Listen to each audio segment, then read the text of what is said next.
ఈ సంక్షోభాన్ని చర్చించాల్సిన అంశం అన్ని పార్టీల మీద ఉంటుంది కదా. దీన్ని ఒక క్రైసిస్గా చూస్తున్నారా లేదా మీరు? ఎవరు లేఖ రాశారు పక్కన పెడితే ఆ లేఖలో కేసీఆర్కి లేకపోయింది. కేసీఆర్ మీటింగ్లో ఆయన మీద కమెంట్స్ వచ్చాయి కాబట్టి చర్చించాల్సిన అవసరం ఉంది. దట్స్ వై అందుకే నేను అడుగుతున్నది. ఇప్పుడు ఆమె ఏమంటది, మీరు మీతో ఉద్యమంలో మీతో కలిసి నడిచిన ఉద్యమకారులని విస్మరించారు, అక్కడ గౌరవించలేదు లేదా వాళ్ళు మాట్లాడించలేదు. వాస్తవమే, అందరం అనుకుంటూనే వచ్చాం కదా. లాస్ట్ 10 ఏళ్ళ నుంచి మేమంటా ఉన్నాం, అది కూడా అందరం మాట్లాడుతున్నాం అన్నమాట. కానీ ఆమె మాట్లాడడానికి ఒక వెయిట్ ఉంటుంది. అంటే అది డిసిడెన్స్ ఉండొచ్చు, పార్టీలో డిసిడెన్స్, ఫ్యామిలీలో డిసిడెన్స్ ఉండొచ్చు. వేరే టైప్ డిసిడెంట్. అదే అంటే అన్ని అన్నకే ఇస్తారా అంటే ఆస్తులు ఎట్లు ఇచ్చిండో కేసీఆర్ నాకు తెలియదు, మనకు తెలియదు కదా. పదవులు అయితే అన్నకే ఇస్తున్నాడు. హరీష్ కూడా సైడ్ లైన్ అయ్యాడు. హరీష్ సైడ్ లైన్ అయితే ఆయన మొన్న కూడా చెప్పాడు కదా, కేటీఆర్కి ఏ పదవి ఇచ్చినా నేను happy, I will be happy.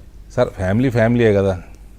ఇప్పుడు ఆ పార్టీలో పార్టీలలో ఫ్యామిలీ అంటే నాకు తెలిసిన విషయం ఏంటంటే హరీష్ని పిలిచాడు రోజు 2014-18 మధ్యలో చెప్తాను నీకు. ఓకే, ఇప్పుడు ఈ లేఖ రాసిన రోజే తెలిసింది మాకు, ఫాదర్కి ఏదో లేఖ రాసింది అని.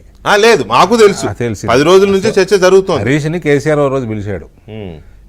ఏం హరీష్ ఏదో సంపాదించుకుంటాడు కదా, హరీష్ కూడా మంత్రిగా ఉండి, నువ్వు సంపాదించాలంటే ఏం చేస్తావురా బాబు అంటే, ఏం చేస్తా మామంటాడు, ఏమంటాడు మామే అంటాడు, కొడుకుకి ఇస్తా అంటే, అంతే కదా. దీంట్లోనే నా జవాబు ఉంది, పో అన్నాడు. నువ్వు నీ కొడుకులకు ఎత్తించుకుంటావో నేను నా కొడుకులకి, అంతే కదా. సో డెఫినెట్ హరీష్ చెప్పాడు మీకు, ఇది తెలిసిందండి. ఇప్పుడు లేఖ రాసింది మీకట్టే తెలిసిందో, ఈ మీటింగ్ అయింది నాకు కూడా తెలిసింది. This is before 2018 only. Okay, so అప్పటి నుంచి హరీష్ ఈ సెకండ్ లెవెల్ సిటిజనే. కేసీఆర్ తర్వాత వీళ్ళిద్దరు కలిసి ఉంటారా లేదా అనేది క్వశ్చన్. మరి కేసీఆర్ ఉన్నంతకాలం హరీష్ కూడా ఏం చేస్తాడని నేనైతే నమ్మనండి. వాళ్ళందరూ ఒకటే ఏదో రకంగా కోఆర్డినేట్ చేసుకుంటాం. సో ఈ లేఖని కూడా నమ్మరా మీరు? నమ్మేదేముందండి, ఓపెన్ ఉంది కదా.